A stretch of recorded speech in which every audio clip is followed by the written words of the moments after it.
Cette installation est une installation de lavage de sable de 100 tonnes par heure.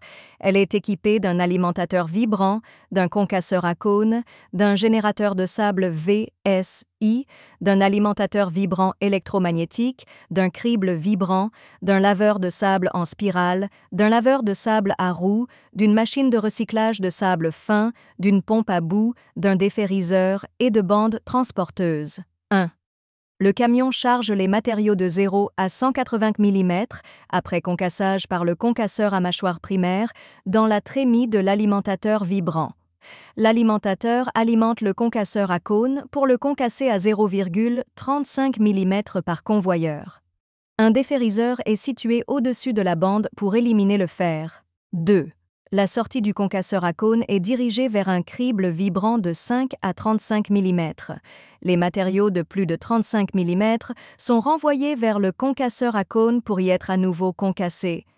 3. Les matériaux de 5 à 35 mm sont envoyés vers le silo intermédiaire par un alimentateur vibrant électromagnétique.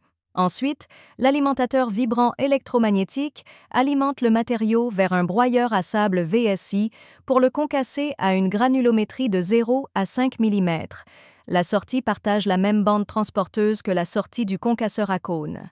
4. Le matériau de 0 à 5 mm passe par 2 étapes d'un laveur de sable en spirale pour être lavé, puis par un autre laveur de sable à roue pour un nouveau lavage. 5. Après 3 étapes de lavage du sable, le godet du laveur de sable alimente le concentré de sable vers la machine de recyclage de sable fin pour la déshydratation. Le trop-plein des laveurs de sable s'écoule vers un bassin, puis est pompé vers le cyclone pour la déshydratation. Le sous-verse du cyclone s'écoule vers le tamis de déshydratation pour la déshydratation. Le trop-plein du cyclone s'écoule vers un bassin de sédimentation. 6. Après la déshydratation du sable fin, le sable est transféré vers un tas de sable pour la vente.